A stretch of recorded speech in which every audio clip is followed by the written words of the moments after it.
Hi, I'm Judy Morano, director of the Studio Around the Corner in Brewster, and I'm here today with Jake McGuire. Recently, Jake performed a one-man show of RFK for the community, and we're here to talk about that. So Jake, tell me a little bit about you and how you got involved in this. I grew up in California, and I've been doing theater most of my life. I moved to New York in 2003 for the first time and kind of bounced back and forth for about a decade. And then my mother lives in Brewster, so I landed back in Brewster about 2 years ago and got involved with the Cultural Arts Coalition in Brewster. And yeah, we decided to do a performance, and I had this production that I'd been holding on to for a few years. Why holding on to it? I read the script. I owned a theater in California. I ran my own theater, and I was always looking for new material. And I found the script and loved it, but the timing wasn't right to produce it there, and then I had to close, and I moved, and a couple of years went by, and I wasn't able to do the show, but I was waiting for the right time, and it came up, and we did a one-night only staged reading just to kind of test the waters and see. Did you always see yourself in it, or did you imagine producing it for somebody else? No, I wanted to do it myself. This was going to be your gig. When I read it, I knew that I had to perform this show at some point.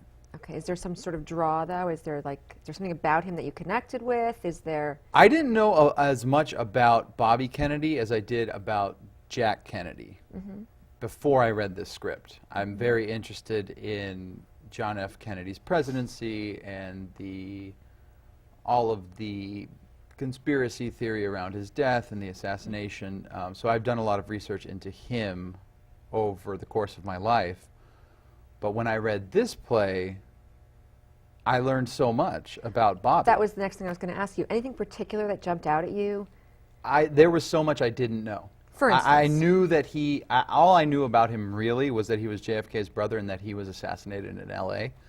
What I learned, I think the most powerful thing about him that I learned was the fact that he never had a burning desire to be in politics, but found himself in a position where his voice would be listened to, and felt that morally he couldn't not take advantage of that opportunity,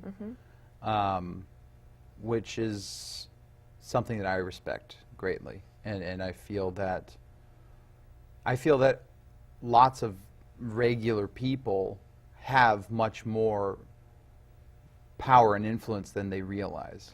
So with the political climate the way it is right now, did you feel like there was a message, an underlying message that you were trying to get out? Yeah, I mean, I felt that the timing was, we did the show in February, which was, I think it was 2 or 3 weeks after the inauguration, and based on everything that had happened last year, as far as immigration, and I mean, some of Bobby's main running points and campaign ideas were, you know, equality, were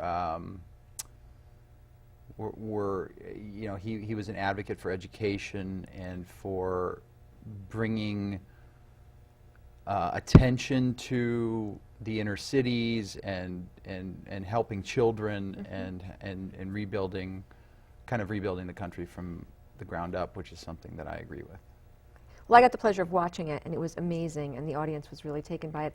But I was just shocked how emotional it was. Was it emotional for you as well? Because for those of us watching it, we were really moved by the words and the action.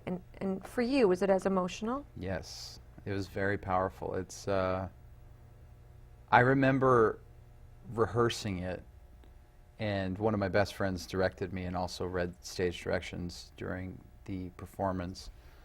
I remember I was at his house in Long Island, and we're running through the show, and yeah, I think I started crying 5 times in one run through. It's very emotional. And then I designed the sound for the show and the lights, and so when we put it all together, I was very moved by the piece, and so I was glad that we got the response that we did, because it was very personal to me. And it seemed to be. Yeah. It seemed to be. And one of the things that was very special, that I thought was such a cool thing, was the audio clips. He had audio clips from historical speeches going on in the background, and I thought that made it so much more real and so much more intense. Yeah, I did like 90% of the audio recordings were me. Really? Doing different voice, doing Lew Wallace and J. Edgar Hoover and Lyndon Johnson. And here I am thinking you went to the library and dug these old pieces of audio up. I did a lot of research and I did a lot of work on those cues. Yeah, I recorded all that myself. That was very, very cool. Yeah. Very cool. So let's talk about the audience. Afterwards, we had a little talk back. Yes. We had a little feedback from the audience. Yes. And what was your take on that? And what did you get out of that? I thought that it seemed to me that the messages that I was trying to convey to the audience came across. I felt like at the end of the show we were all kind of on the same page. Bobby Kennedy was a Democrat. I'm a Democrat. And I just grew up in a very liberal and activist-oriented household. So, to me, at times, my beliefs can differ from other folks that aren't necessarily along the same political lines as I am. So I think in some ways, I would have liked to have a Trump supporter or a Republican group in the audience, a sounding because board. just to I would like to have seen what their reaction to it. I have a feeling that everyone that was there was on my side. Yeah, I sensed that too. So it was a great conversation. It was a great conversation, and we focused on 3 topics. One of which was, what can we do on a community level to create positive change? And I think that the discussion on that topic specifically was very interesting to me, and I think... what was it that came out of that? What do people in this area feel like they can do to create positive change? We were talking about making more personal connections. When you're walking down the street saying hello to people, that's something that I've lived in Manhattan, and I've lived in California, I've lived all over the place in big cities and small towns, and one thing I love about Brewster... Everybody knows everybody. Yeah, and it is a small town, and I like that, is, yeah. So, but there's also a portion of the community, I think, that is neglected in some ways. So, making an effort just to say hello to people when you walk down the street. Small things, very small things. And I believe that things like that can grow into bigger things. Terrific, terrific. Well, the audience would love to hear a piece of this. So we're going to take a minute and give you a second to regroup and prepare, and then we will hear a small excerpt from the RFK. Sure. Put the signs down, please. I'm not here to campaign. I have very sad news. Put the signs down, please. I have very sad news for all of you. Martin Luther King was shot and killed tonight. Martin Luther King dedicated his life to love and justice for all of his fellow human beings, and he died because of that effort. We may ask ourselves what kind of nation we are and in what direction we want to move. If you are black and you feel tempted to be filled with hatred and mistrust at the injustice of such an act against all white people, I can only say to you that I can feel in my own heart those same kinds of feelings. I had a member of my family killed. He was killed by a white man. We must make an effort to understand and to move past these difficult times. My favorite poet is Aeschylus, who wrote, "And even in our sleep, pain which cannot forget falls drop by drop upon the heart, until in our own despair, against our will, comes wisdom through the awful grace of God." So I ask you to return to your homes tonight and say a prayer for Martin Luther King.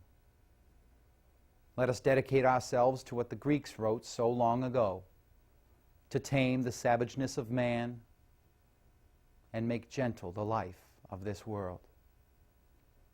Let us dedicate ourselves to that and say a prayer for our country. Thank you.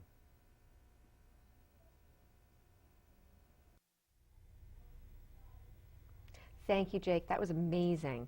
I remember sitting there watching and thinking, that's no longer Jake McGuire, that's Robert F. Kennedy standing in front of me, and to maintain that for 2 hours was amazing. Yeah, I got lost in it myself. Yeah, yeah. It's good, so, though. so where do you see this going? What do you want? What do you want to happen from this? I would love to perform this piece as much as possible. I think that it is, what's the word? It is relevant now. You know, all of the action that takes place in the show is from 1964 to 1968, but it's almost as if it was written about what's happening today. And is there a particular age group that you'd want to gear it towards, or you don't feel that that's I think necessary? that it plays to everybody. I think that I haven't been in high school for a long time, but I would have to imagine when I was in high school, Robert Kennedy wasn't a big topic in American history. No. John F. Kennedy we learned about, but again, not in great detail.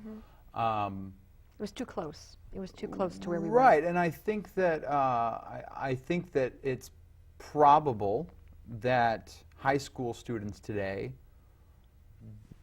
don't know a lot of this information, you know, and not just high school students, but the majority of I didn't know a lot of this information. Right. I you know, learned a people whole that lot. My mother, who lived through this whole time, learned things from the show, you know, and there's a lot of great information about the relationships between Bobby and Lyndon Johnson and J. Edgar Hoover and Jackie Kennedy and his wife, his family, his father. There's so much interesting stuff in there, his relationship with Martin Luther King. And just it's a way of looking at the United States through a different lens. And I personally feel like it takes place in somewhat simpler times. Sometimes a time that I would kind of wish that I could have experienced. I agree with you. But I think that it's applicable anywhere. I think that it's a powerful piece to someone who's 15 years old, and just as much so as someone who's 75 years old, and anyone in between. So, you know, it's an interesting situation because I didn't write the play, but at the same time, You feel like you own it. yeah, I lived it. You know, I have lived it, and I'm interested in it'll be a part of me for the rest of my life, whether I ever perform it again or not.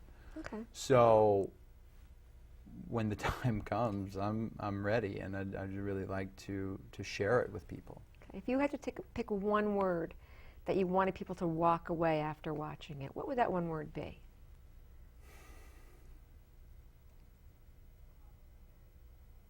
I think for people to walk away with,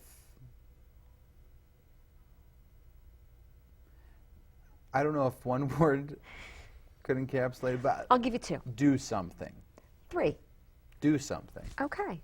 I think That's it, you know. I think that's great. Do something, you know. We can all sit around and talk about what's wrong till our lips fall off, but nothing's going to change unless we do something about it. So That's terrific. yeah, I think that's, for me, the most powerful point. And my way of doing something is doing the show.